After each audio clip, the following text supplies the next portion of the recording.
अब की बार सीएचओ पार की रिवीजन क्लासेस चल रही है, जिसकी आज की क्लास है सेकंड क्लास है, जो कि एमपी सीएचओ के अकॉर्डिंग रिवीजन क्लासेस चल रही है। और एमपी सीएचओ की 60 क्लासेस चैनल पे अपलोड कर दी गई है, जो कि एमपी सीएचओ के सिलेबस के अकॉर्डिंग अपलोड की गई है। तो आप ये सारी 60 क्लासेस देख लीजिए, ताकि आपको एग्जाम टाइम में एमसीक्यू को सॉल्व करने में कोई भी प्रॉब्लम ना हो। तो चलिए स्टार्ट करते हैं आज की क्लास। फर्स्ट एमसीक्यू देख लेते हैं आज की क्लास में। The data required for analysing the health situation and defining the health problem of community include all except, ये एक्सेप्ट का क्वेश्चन है। इसमें एक को छोड़कर जितने भी डाटा इंक्लूड है वो सभी कम्युनिटी हेल्थ प्रॉब्लम को एनालाइज करते हैं। इस क्वेश्चन में पूछा गया है कि जो कम्युनिटी है उसकी हेल्थ प्रॉब्लम और सिचुएशन को जो एनालिसिस करते हैं उसके लिए कौन सा डाटा रिक्वायर होता है। उसमें सभी तो इंक्लूड है, लेकिन एक को छोड़कर। तो देख लेते हैं इसका राइट आंसर क्या रहने वाला है। इसका राइट आंसर आप कमेंट बॉक्स में कमेंट करके बताइए। आप कमेंट करेंगे तो आपका इसमें कॉन्फिडेंस लेवल भी बढ़ेगा। तो आप हर एक एमसीक्यू का आंसर कमेंट बॉक्स में कमेंट करके बताइए, ताकि आपका कॉन्फिडेंस लेवल भी बढ़े। तो चलिए स्टार्ट करते हैं।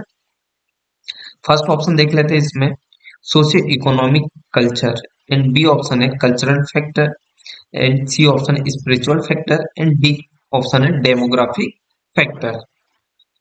तो इसका राइट आंसर रहने वाला है हमारा सी। जो स्पिरिचुअल फैक्टर है ये डाटा रिक्वायर नहीं होता है, किसके लिए, जो कम्युनिटी में हेल्थ प्रॉब्लम और सिचुएशन को एनालाइज करने के लिए, क्योंकि एक्सेप्ट का क्वेश्चन है। तो इसका राइट आंसर रहेगा सी। बाकी जो सोशियो इकोनॉमिक फैक्टर है, कल्चरल फैक्टर है, एंड डेमोग्राफी फैक्टर है, ये जो डाटा है वो रिक्वायर रहता है के लिए, एनालाइज करने के लिए, किसकी, कम्युनिटी के प्रॉब्लम और सिचुएशन के लिए। नेक्स्ट एमसीक्यू देख लेते हैं हम। The concept of primary health care was recommended by, इसमें बोला है जो एक कॉन्सेप्ट है प्राइमरी हेल्थ केयर, तो ये कॉन्सेप्ट जो होता है रिकमेंडेड किसने किया था। तो ऑप्शन देख लेते हैं। ए ऑप्शन है भोर कमेटी, बी ऑप्शन है Mudaliar committee, and C option Mukherjee committee, and D option है करतार सिंह कमेटी। तो इसका राइट आंसर आप कमेंट बॉक्स में कमेंट करके बताइए कि इसका राइट आंसर क्या है। तक हम भोर कमेटी को पढ़ लेते हैं। जो भोर कमेटी है ये आई थी 1943 में आई थी। और इसके यदि आपको चेयरमैन पूछता है एग्जाम में, चेयरमैन पूछता है, तो चेयरमैन है इसके सर सर जोसेफ जोसेफ भोर। आपको यदि पूछे कि ये कब आई थी, ये 1943 में आई थी। और इसके यदि चेयरमैन पूछते हैं तो आपको बताना है सर जोसेफ भोर बताना है। और यदि और इसे अदर नेम से किस नाम से जानते हैं, तो इसे health health survey health survey and develop development committee committee के नाम से भी जानते हैं। जो भोर कमेटी है वो 1943 में आई थी, और इसके चेयरमैन है सर सर जोसेफ भोर। और इसे किस नाम से जानते हैं, अदर नेम से किस नाम से जानते हैं, इसे health survey and development committee के नाम से भी जानते हैं। तो आपको तीन पॉइंट इसमें भोर कमेटी से रिलेटेड याद रहना चाहिए। फर्स्ट, ये कब आई थी, 1943 में। चेयरमैन कौन है इसका, सर जोसेफ भोर। और इसे किस नाम से जानते हैं, अदर नेम क्या है इसका, अदर नेम है health survey and development committee, इसका अदर नेम है। तो इसका राइट आंसर क्या रहने वाला है, इसका राइट आंसर रहेगा हमारा ए। जो कोर कमेटी है वो उसी ने कॉन्सेप्ट दिया था, क्या, प्राइमरी हेल्थ केयर का कॉन्सेप्ट दिया था। तो इसका राइट आंसर रहेगा हमारा ए। नेक्स्ट एमसीक्यू देख लेते हैं अब हम। फ्लैटिंग और falling of the child weight curve is an earliest indicator of, इसमें बोला गया है जो चाइल्ड के वेट का जो कर्व है वो फ्लैट हो रहा है और फॉलिंग हो रहा है, मतलब गिर रहा है। तो ये किस चीज का अर्लीस्ट इंडिकेटर है। तो ऑप्शन देख लेते हैं, इसका राइट आंसर क्या रहेगा। ए ऑप्शन है vitamin deficiency, B option micronutrient deficiency, C option protein energy malnutrition and D option है वॉर इन्फेक्शन। यदि किसी चाइल्ड का जो वेट वेट का कर्व है वो फॉल भी हो रहा है, फ्लैट भी हो रहा है, इसका मतलब क्या है, उसे न्यूट्रिशन की कमी हो रही है एंड साथ साथ में उसकी डाइट भी प्रॉपर उसे मिल नहीं पा रही है और उसकी प्रॉपर जो है केयर भी नहीं हो पा रही है। तो इसी वजह से जो है चाइल्ड का जो वेट का कर्व है फ्लैट भी होगा और फॉलिंग भी होगा, नीचे भी आएगा। तो इसका राइट आंसर क्या रहने वाला है? इसका राइट आंसर रहेगा हमारा सी। सी इसका राइट आंसर रहेगा, प्रोटीन एनर्जी माल न्यूट्रिशन इंडिकेटर रहेगा इसका। इसी के साथ में नेक्स्ट एमसीक्यू देख लेते हैं अब हम। अ 3 to 6 year old child belong to the development stage of, इसमें बोला गया है एक ओल्ड 3 to 6 ईयर का ओल्ड चाइल्ड है वो कौन से ग्रुप ऑफ स्टेज से, डेवलपमेंट स्टेज से बिलोंग करता है। तो ऑप्शन देख लेते हैं। A option infant, B option toddler, C option preschool, D option है स्कूल एज। तो इसका राइट आंसर रहने वाला है हमारा सी। जो प्री स्कूल की एज होती है वो 3 to 6 ईयर की होती है, तो इसे हम प्री स्कूल की एज में काउंट करते हैं। इससे और प्री स्कूल इसमें से कोई एक न एक एमसीक्यू एग्जाम में पूछा जाता है, तो ये बहुत इंपॉर्टेंट एमसीक्यू है। इसी से रिलेटेड कुछ बात कर लेते हैं।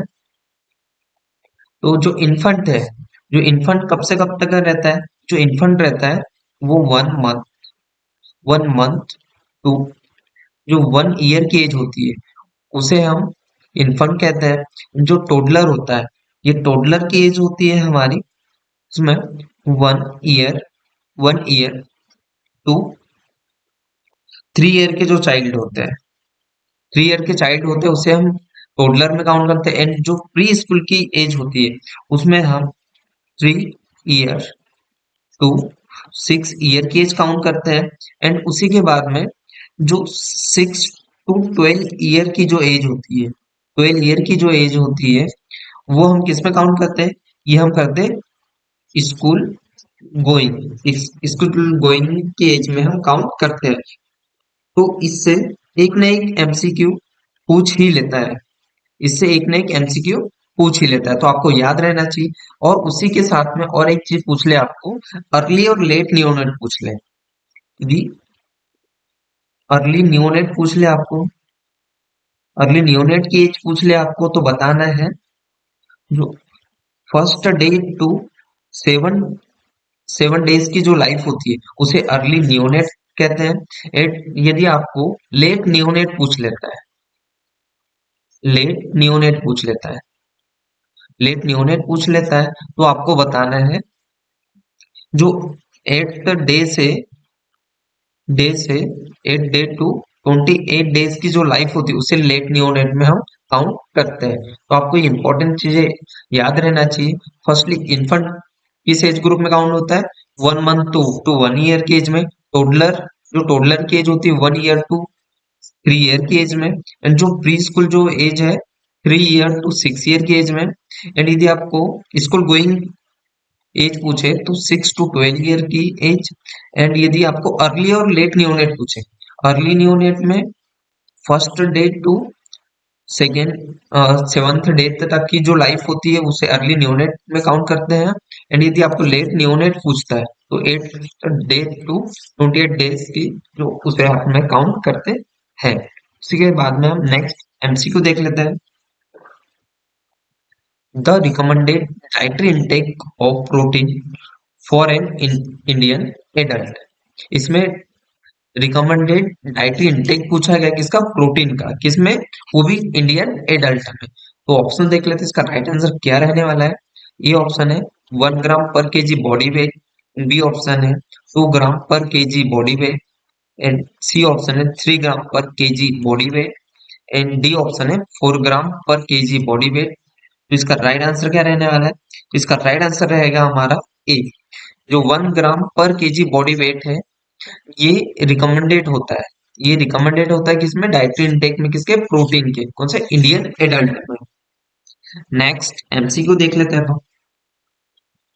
विटामिन डी डेफिशिएंसी रिजल्ट, इसमें बोला गया है विटामिन डी की डेफिशिएंसी से हमें क्या देखने के लिए मिलता है। ऑप्शन देख लेते हैं। A option club foot, B option osteomyelitis, C option osteomyelitis and D option है ऑस्टियोपोरोसिस। तो इसका राइट आंसर आप कमेंट बॉक्स में कमेंट करके बताइए कि इसका राइट आंसर क्या रहने वाला है। जो ये क्लब फुट है, ये कंजेनाइटल कंजेनाइटल डिजीज है। ये एट बर्थ से प्रेजेंट रहती है। एंड इसका राइट आंसर क्या रहेगा? इसका राइट आंसर रहेगा हमारा बी, जो ऑस्टियोमलेशिया है। ये हमें देखने के लिए मिलता है किसकी कमी से? विटामिन डी की डेफिशिएंसी से देखने के लिए मिलता है। तो आपको याद रहना चाहिए कि जो ऑस्टियोमलेशिया किसकी वजह से देखने के लिए मिलता है? विटामिन डी की डेफिशिएंसी से। इसी के बाद नेक्स्ट एमसीक्यू देख लेते हैं हम। The assigning of various roles to be performed by nurses working in the ward is called। इसमें बोला गया है जो नर्स है वार्ड में वर्क कर रही है, वो वेरियस रोल्स को क्या परफॉर्म करते हैं, असाइनिंग करते हैं, तो उसे क्या कहते हैं? ऑप्शन देख लेते हैं। ए ऑप्शन है प्लानिंग, बी ऑप्शन है स्टाफिंग एंड सी ऑप्शन है कंट्रोलिंग एंड डी ऑप्शन है ऑर्गेनाइजिंग। तो सभी ने as a staff nurse ward में वर्क किया है। तो आप कमेंट बॉक्स में कमेंट करके बताइए कि इसका राइट आंसर क्या रहने वाला है, क्योंकि आपने सभी ने as a staff nurse ward में वर्क किया हुआ है और सभी ने वेरियस रोल्स परफॉर्म भी किए हैं। तो जल्दी से आप कमेंट बॉक्स कमेंट कर दीजिए कि इसका राइट आंसर क्या रहने वाला है।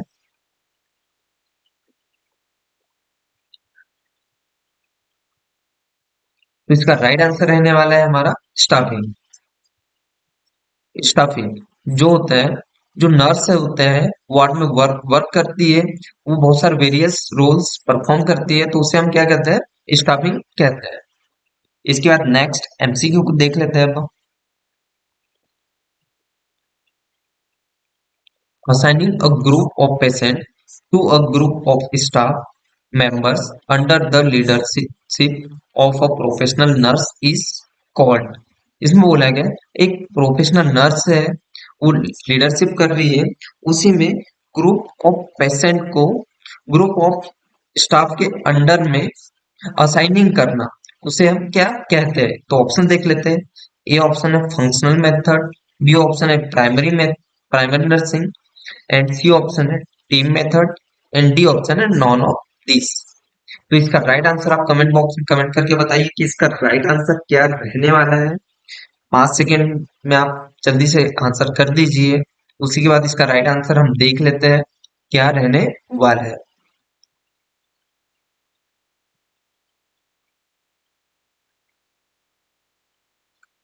तो इसी का राइट आंसर रहने वाला है हमारा सी, जो टीम, इसे हम टीम मेथड कहते हैं। तो इसका राइट आंसर रहेगा हमारा सी। इसी के बाद नेक्स्ट एमसीक्यू देख लेते हैं हम। The parameters assist using Glasgow coma scale are. इसमें बोलेगा ग्लासको कोमा स्केल में कौन कौन से पैरामीटर्स हम असिस्ट करते हैं, उसके ऑप्शन देख लेते हैं। A option eye opening response, best verbal response and best motor response. B option है eye response, best verbal response, best stimuli response. C option है हमारा eye response, best response and best motor response. ये D option है none of this कोई। तो इसका right answer देख लेते हैं। तो इसका जो ग्लासको कोमा स्केल होती है, इसमें हम देखते हैं आई ओपनिंग आई ओपनिंग रिस्पॉन्स देखते हैं। उसी के बाद में जो बेस्ट वर्बल रिस्पॉन्स भी देखते हैं एंड बेस्ट मोटर रिस्पॉन्स भी देखते हैं। तो इसका राइट आंसर रहेगा हमारा ए। तो इसका राइट आंसर रहेगा हमारा ए। इसी के बाद नेक्स्ट एमसीक्यू देख लेते हैं अब हम। Heimlich manoeuvre is perform to. इसमें बोला हेमलिच जो मैनेवर है हम कब परफॉर्म करता है? तो ऑप्शन देख लेते हैं। To treat insufficient breathing, B option to improve circulation and D option to remove a blockage of victim airway and D option to provide effective ventilation। जो हेलमिस मैनेवर है ये हम परफॉर्म करते हैं कब? ये जो यदि कोई भी विक्टिम है उसका जो एयरवे है उसे ब्लॉकेज को रिमूव करने के लिए, रिमूव करने के लिए हम हेलमिच मैन्यूवर जो प्रोसीजर होती है वो हम परफॉर्म करते हैं। तो इसका राइट आंसर क्या रहेगा?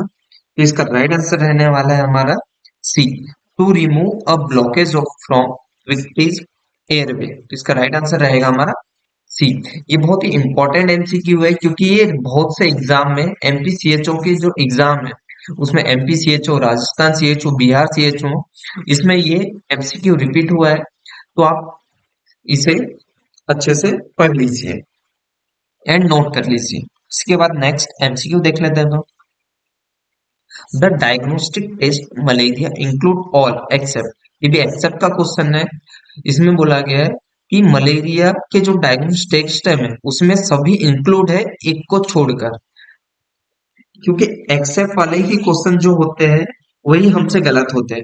तो आपको एक्सेप्ट वाले क्वेश्चन में याद रहना चाहिए कि इसमें क्या चीजें पूछी है। इसमें पूछा है कि मलेरिया के जो डायग्नोस्टिक टेस्ट होते हैं उसमें सभी इंक्लूड है, सभी टेस्ट इंक्लूड है एक को छोड़कर। तो ऑप्शन देख लेते हैं इसका राइट आंसर क्या रहने वाला है। ए ऑप्शन है रैपिड डायग्नोस्टिक टेस्ट, ये भी इंक्लूड होता है। एंड बी ऑप्शन देख लेते हैं सेरोलॉजिकल टेस्ट, ये भी इंक्लूड होता है। एंड सी ऑप्शन माइक्रोस्कोप, ये भी यूज होता है। एंड डी ऑप्शन है हीमोग्लोबिन टेस्ट, जो हीमोग्लोबिन टेस्ट है ये इंक्लूड नहीं होता है। तो इसका राइट आंसर क्या रहेगा हमारा? इसका राइट आंसर रहने वाला है डी, जो हीमोग्लोबिन टेस्ट होता है वो मलेरिया के डायग्नोस्टिक टेस्ट में इंक्लूड नहीं होता है। तो इसका राइट आंसर रहेगा हमारा डी। इसी के बाद नेक्स्ट एमसीक्यू देख लेते हैं अब हम। What is the dose of vitamin A for an infant at 9 month of age? इसमें बोला गया एक इन्फेंट है, 9 मंथ की एज है, उसमें विटामिन ए की डोज क्या रहेगी?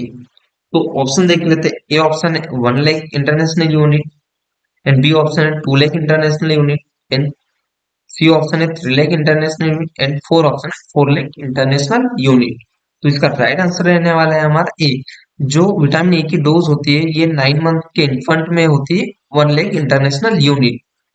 एंड उसी के बाद में जो ना ये जो डोज होती है ये विटामिन ए की जो डोज होती है, विटामिन ए की जो डोज होती है ये हर 6 मंथ में, 6 मंथ में चाइल्ड जब तक 5 ईयर का नहीं हो जाता तब तक हम डोज देते हैं इसकी, किसकी? विटामिन ए की। इसके बाद नेक्स्ट एमसीक्यू देख लेते हैं। The essential characteristics of a good nursing service department include all except, ये भी एक्सेप्ट का क्वेश्चन है। इसमें पूछा गया है गुड नर्सिंग सर्विस के डिपार्टमेंट में सभी कैरेक्टर्स, सभी एसेंशियल कैरेक्टर्स इंक्लूड है एक को छोड़कर, क्योंकि एक्सेप्ट का क्वेश्चन है तो इसमें पूछा गया एक्सेप्ट मतलब एक को छोड़कर सभी इंक्लूड है। तो देख लेते हैं इसका राइट आंसर क्या रहने वाला है। तो ऑप्शन ए देख लेते हैं इवैल्यूएटिंग नर्सिंग सर्विस पीरियोडिकली, ये भी राइट है, जो कि नर्सिंग के लिए असेंशियल है, गुड नर्सिंग सर्विस में असेंशियल है, क्योंकि हम नर्सिंग की जो सर्विस होती है उसे इवैल्यूएट करते हैं। एंड बी ऑप्शन है formulating of return statement of purpose and objectives of nursing service. तो जो होते हैं हम रिटर्न स्टेटमेंट का जो पर्पस होता है वो एंड ऑब्जेक्टिव्स का, ये भी फॉर्मूले के यूज करते हैं हम। एंड सी ऑप्शन है availability of return procedure for nurses, ये भी एसेंशियल होते हैं कैरेक्टरिस्टिक्स। एंड डी ऑप्शन है running the hospital with minimal staffing. तो इसका गलत है ये, क्योंकि हम बहुत ही कम, बहुत ही मिनिमल जो स्टाफ में हम हॉस्पिटल को यदि रन कर रहे हैं तो ये गलत है। तो इसका राइट आंसर क्या रहेगा हमारा? डी इसका राइट आंसर रहेगा। बाकी जो तीनों है ये असेंशियल कैरेक्टरिस्टिक्स है किसके? गुड नर्सिंग सर्विस के, किसमें? डिपार्टमेंट में। इसी के बाद नेक्स्ट एमसीक्यू देख लेते हैं हम। Rubella is also known as, तो देख लेते हैं रूबेला को हम और किस नाम से जानते हैं। ऑप्शन देख लेते हैं। ए ऑप्शन है टिटनस, बी ऑप्शन है whooping cough, and C option measles, and D option है जर्मन मीजल्स। तो इसका राइट आंसर क्या रहने वाला है? तो इसका राइट आंसर आप कमेंट बॉक्स में कमेंट करके बताइए कि इसका राइट आंसर क्या रहने वाला है। उसी के बाद देख लेते हैं ये व्होपिंग कफ, जो व्होपिंग कफ होता है इसे हम पर्ट्यूसिस, जो पर्ट्यूसिस पर्ट्यूसिस की जो डिसीज होती है उस नाम से भी जानते हैं, किसे? उपिंग कफ को, क्योंकि एग्जाम में पूछ लेता है, इंपॉर्टेंट है एग्जाम के अकॉर्डिंग, तो आपको याद रहना चाहिए, क्योंकि उपिंग कफ के ऊपर से भी एग्जाम में एमसीक्यू पूछ लेता है। तो उपिंग कफ को क्या बोलते हैं हम? पर्ट्यूसिस। पर्ट्यूसिस के भी नाम से हम जानते हैं किसको? उपिंग कफ को। तो इसका राइट आंसर क्या रहने वाला है? तो इसका राइट आंसर रहेगा हमारा डी, जो जर्मन मीजल्स। रूबेला को हम किस नाम से जानते हैं? जर्मन मीजल्स के नाम से भी जानते हैं। उसी के बाद नेक्स्ट एमसीक्यू देख लेते हैं अब हम। The mode of transmission of leprosy is, इसमें लेप्रोसी का लेप्रोसी का मोड ऑफ ट्रांसमिशन पूछा गया है। तो ऑप्शन देख लेते हैं। A option droplet infection, B option faecal oral route, and C option sexual contact, D option none of this. तो इसका जो लेप्रोसी होता है, जिसका मोड ऑफ ट्रांसमिशन होता है, तो इसका मोड ऑफ ट्रांसमिशन होता है ड्रॉपलेट, ड्रॉपलेट इन्फेक्शन होता है ये। तो इसका राइट आंसर क्या रहने वाला है हमारा? ए, इसका राइट आंसर रहेगा। इसका नेक्स्ट एमसीक्यू देख लेते हैं। Which animal is amplifier of Japanese encephalitis? इसमें बोला गया है, जो जापानीज इंफेलाइटिस है, इसका एम्पलीफायर क्या है? कौन सा एनिमल है इसका एम्पलीफायर? तो ऑप्शन देख लेते हैं। इसका राइट आंसर क्या रहेगा? ए ऑप्शन है काऊ, बी ऑप्शन है monkey, and C option pig, and D option है केट। तो जल्दी से आप कमेंट बॉक्स में कमेंट करके बताइए कि इसका राइट आंसर क्या रहेगा। आप जितने कमेंट करेंगे, जितने एमसीक्यू का कमेंट करेंगे, तो आपका उतना ही कॉन्फिडेंस लेवल जो होगा बढ़ेगा। तो आप हर एक एमसीक्यू का आंसर कमेंट बॉक्स में कमेंट करके बताइए कि इसका राइट आंसर क्या रहने वाला है। तो जो इसका राइट आंसर रहेगा हमारा सी, सी इसका हमारा राइट आंसर रहेगा। इसी के बाद नेक्स्ट एमसीक्यू देख लेते हैं हम। In which communicable disease says the acid fast bacilli test is positive? तो इसमें पूछा गया एग्जाम में, जो कम्युनिकेबल डिसीज है उसमें एसिड फास्ट बेसिलाई का जो टेस्ट होता है वो पॉजिटिव आता है। तो ऐसी कौन सी कम्युनिकेबल डिसीज इसमें पूछा गया है? तो ऑप्शन देख लेते हैं। ए ऑप्शन है tetanus and leprosy, and B option है diphtheria and tetanus, and C option है poliomyelitis and tetanus, and D option है ट्यूबरक्लोसिस एंड लेप्रोसी। तो इसका राइट आंसर आप कमेंट बॉक्स करके कमेंट बॉक्स में बताइए कि इसका राइट आंसर क्या रहने वाला है, क्योंकि इसमें कम्युनिकेबल डिसीज पूछा गया है। तो इसका राइट आंसर रहेगा हमारा डी, जो ट्यूबरक्लोसिस एंड लेप्रोसिस जो डिसीज होती है ये कम्युनिकेबल डिसीज होती है। एंड इसी में जो इसमें जो होता है एसिड फास्ट बेसिलाई जो टेस्ट होता है ये हमें पॉजिटिव देखने के लिए मिलता है। इसी के बाद नेक्स्ट एमसीक्यू देख लेते हैं अब हम। Which behavioural risk factors contribute to a person developing a non communicable disease? ये नॉन कम्युनिकेबल डिसीज से रिलेटेड एमसीक्यू है। इसमें बोला गया है कौन सी जैसी जो बिहेवियरल रिस्क फैक्टर है वो कंट्रीब्यूट हो रहा है किसके? पर्सन में डेवलप होने के लिए, कौन सी? Non communicable disease. तो इसका राइट आंसर देख लेते हैं हम क्या रहने वाले हैं। ये ऑप्शन है फिजिकल एक्टिविटी, बी ऑप्शन है harmful alcohol consumption, and B C option है tobacco use, and D option है ऑल ऑफ दिस। तो इसमें जो हाई रिस्क फैक्टर्स है जो कंट्रीब्यूट होते हैं कौन से? नॉन कम्युनिकेबल डिसीज में, उनमें फिजिकल इनएक्टिविटी भी कंट्रीब्यूट होती है, एल्कोहल कंजप्शन भी होता है, एंड टोबैको यूज भी होता है। तो इसका राइट आंसर क्या रहने वाला है हमारा? राइट आंसर रहेगा इसका डी, ऑल ऑफ दिस। इसका राइट आंसर रहेगा डी। इसी के बाद हम देख लेते हैं next CQ. Contributing factors for causation of cardiovascular disease are. इसमें बोला गया है जो कार्डियोवास्कुलर डिसीज है इसके कॉजेशन में कौन कौन से फैक्टर्स कंट्रीब्यूट होते हैं। तो ऑप्शन देख लेते हैं। ये ऑप्शन देख लेते हैं genetic, tobacco, alcohol and physical inactivity, B option genetic, alcohol, air pollution, and C option diabetes, water pollution and obesity, and D option diabetes, genetic obesity and congenital heart diseases. तो इसका right answer क्या रहने वाला है? इसमें पूछा गया है कि कार्डियोवास्कुलर डिसीज के कॉज में कौन से फैक्टर्स इंक्लूड है? तो इसमें जो कार्डियोवास्कुलर डिसीज है, इसमें genetic, tobacco, alcohol and physical inactivity, ये जो चारों ही फैक्टर्स है ये इंक्लूड होते हैं। तो इसका राइट आंसर रहेगा हमारा ए। राइट आंसर रहेगा क्या हमारा? ए रहेगा। इसके बाद नेक्स्ट एमसीक्यू देख लेते हैं। The infection by which organism can cause cervix cancer? तो इसका राइट आंसर आप कमेंट बॉक्स में कमेंट करके बताइए कि इसका राइट आंसर क्या रहने वाला है। तो इसमें सिंपल ही पूछा गया है कि जो सर्विक्स कैंसर के कॉज में कौन सा ऑर्गेनिज्म है वो कॉज करता है सर्विक्स कैंसर। तो ऑप्शन देख लेते हैं इसका राइट आंसर क्या रहने वाला है। ये ऑप्शन हेपेटाइटिस बी ऑप्शन है HIV, एंड बी ऑप्शन है HPV, एंड डी ऑप्शन है H पाइलोरी। तो इसका राइट आंसर क्या रहने वाला है? इसका राइट आंसर रहेगा हमारा HPV। जो HPV जो वायरस है ये कॉज करता है क्या? ऑर्गेनिज्म, ये जो ऑर्गेनिज्म है ये क्या कॉज करता है? सर्विक कैंसर कॉज करता है। तो इसका राइट आंसर क्या रहेगा? सी इसका हमारा राइट आंसर रहेगा। इसी के बाद नेक्स्ट एमसीक्यू देख लेते हैं हम। What is palliative care? इसमें बोला गया पैलेटिव केयर क्या है? तो ऑप्शन देख लेते हैं। ये ऑप्शन है is an approach to improve quality of life of patient and their family who are facing life-threatening illness, and B option is an approach to quality of life of patient with terminal cancer, and C option is an approach to reduce cost of treatment, and D option is an approach to reduce mortality and morbidity of the country. तो इसका right answer क्या रहेगा? तो इसका right answer रहेगा ए, क्योंकि जो है is an approach of to improve quality of life. किसकी क्वालिटी ऑफ लाइफ को इम्प्रूव करना है? पेशेंट की एंड फैमिली मेंबर की जो फेस कर रहे हैं, क्या फेस कर रहे हैं?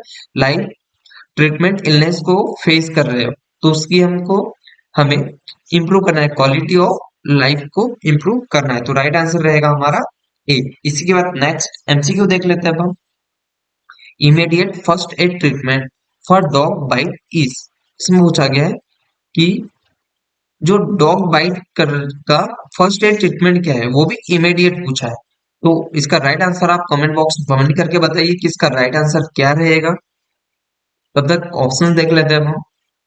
ए ऑप्शन है cover with dressing, B option है apply antiseptic lotion, and C option है wash with soap and water for 15 minutes, and D option है सुचर विथ वीक वूंड को सुचर करना है क्या। तो इसका राइट आंसर आप कमेंट बॉक्स में कमेंट करके बताइए कि इसका राइट आंसर क्या रहेगा। तो इसका राइट आंसर देख लेते हैं। राइट आंसर रहेगा इसका सी। जो डॉग बाइट होता है इसका जो फर्स्ट एड का ट्रीटमेंट होता है वो भी इमीडिएट। इसमें हम क्या करते हैं?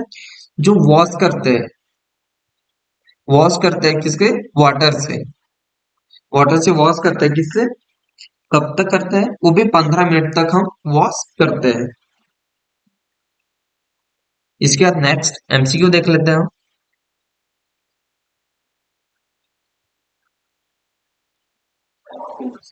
What immediate nursing intervention will you take in case of blood reaction? बहुत ही इजी क्वेश्चन है। इसमें क्या पूछा गया है कि ब्लड रिएक्शन में इमीडिएट नर्सिंग इंटरवेंशन पूछा है, क्योंकि सभी ने हॉस्पिटल्स में जॉब की है तो सभी को पता है कि जो ब्लड का रिएक्शन होता है उसमें फर्स्ट इंटरवेंशन क्या रहती है। तो देख लेते हैं इसमें क्या कौन कौन से ऑप्शन दिए हैं, उसके बाद राइट आंसर देख लेते हैं हम। Inform the physician, inform blood bank, and C option है monitor vital sign, and D option है stop the transfusion immediately and monitor vital sign. इसका राइट आंसर आप कमेंट बॉक्स में कमेंट करके बताइए कि इसका राइट आंसर क्या रहेगा। तो इसका राइट आंसर रहेगा हमारा D, stop the transfusion immediately and monitor vital sign. कभी भी हम जब ब्लड ट्रांसफ्यूजन करते हैं तो उसमें यदि हमें कोई भी रिएक्शन देखने के लिए मिलती है तो हमें उसे इमीडिएटली स्टॉप करना है एंड उसके जो वाइटल साइन है वाइटल साइन ने मॉनिटर करना है एंड जो फिजिशियन है उसे इन्फॉर्म करना है। इसी के बाद हम नेक्स्ट एमसीक्यू देख लेते हैं हम। What which of this is a permanent method of contraception. इसमें कॉन्ट्रासेप्शन की परमानेंट मेथड पूछा गया है। तो ऑप्शन देख लेते हैं। A option tubal ligation and B option vasectomy, C option MT IP and D option है ट्यूबल लिगेशन एंड वेसोक्टोमी। तो इसका राइट आंसर रहेगा हमारा डी। जो कॉन्ट्रासेप्शन का परमानेंट मेथड है उसमें ट्यूबल लिगेशन करते हैं एंड वेसेक्टोमी करते हैं। इसी के बाद नेक्स्ट एमसीक्यू देख लेते हैं हम। The copper used in copper T as following action. हम कॉपर टी में कॉपर किस किस लिए यूज करते हैं, कौन से एक्शन देखने के लिए यूज करते हैं। तो ऑप्शन देख लेते। ए ऑप्शन है ब्लास्टोसाइडल, बी ऑप्शन है बैक्टीरियोस्टैटिक एंड सी ऑप्शन है बैक्टीरियोसाइडल एंड डी ऑप्शन है स्पर्मिसाइडल। तो इसका राइट आंसर आप कमेंट बॉक्स में कमेंट करके बताइए कि इसका राइट आंसर क्या रहने वाला है। बहुत ही इजी एमसीक्यू है और कमेंट करके बताइए कि इसका राइट आंसर क्या रहने वाला है।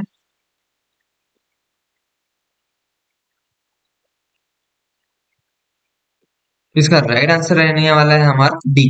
जो कॉपर टी में कॉपर हम जो यूज करते हैं ये हमें क्या देखने, इसमें क्या देखने के लिए स्पर्मिसाइडल की एक्शन देखने के लिए मिलता है, इसलिए हम कॉपर टी में कॉपर यूज करते हैं। इसका नेक्स्ट एमसीक्यू देख लेते हैं। The meaning of A R S H under R M N C H N plus A programme is. इसमें पूछा गया R M N C H plus A programme में ए आर एस एच का meaning क्या है। ये R M N C H का full form है reproductive maternal and newborn care child care. इसी के साथ में इसका राइट आंसर आप कमेंट बॉक्स में कमेंट करके बताइए कि इसका राइट आंसर क्या रहने वाला है। जल्दी से आप कमेंट करिए कि इसका राइट आंसर क्या रहने वाला है।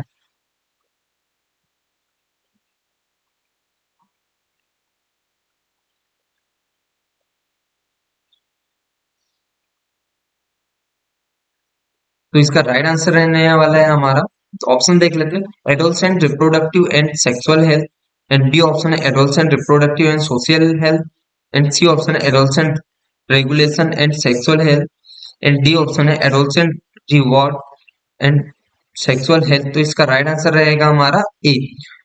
जो R M N C H जो होता है, जो R M N C H का फुल फॉर्म क्या है, इसका है reproductive reproductive maternal maternal newborn newborn and child child health इसका फुल फॉर्म है। तो इसका राइट आंसर क्या रहेगा हमारा, राइट आंसर रहेगा ए। जो इसमें ए आर एस एच का क्या है, adolescent reproductive and sexual health, इसका राइट आंसर रहेगा। इसके बाद नेक्स्ट एमसीक्यू देख लेते हैं हम। Breast feeding week is celebrated in. इसमें पूछा गया है कि ब्रेस्ट फीडिंग वीक कब सेलिब्रेट करते हैं हम। तो ऑप्शन देख लेते हैं। A option first week of July, B option first week of August, C option है first week of September and D option है फर्स्ट वीक ऑफ नवंबर। तो इसका राइट आंसर आप कमेंट बॉक्स में कमेंट करके बताइए कि इसका राइट आंसर क्या रहने वाला है।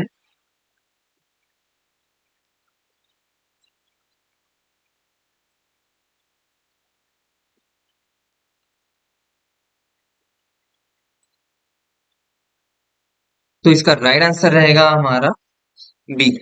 जो फर्स्ट वीक ऑफ अगस्त होता है, फर्स्ट वीक ऑफ अगस्त होता है, इसमें हम ब्रेस्ट फीडिंग वीक को सेलिब्रेट करते हैं।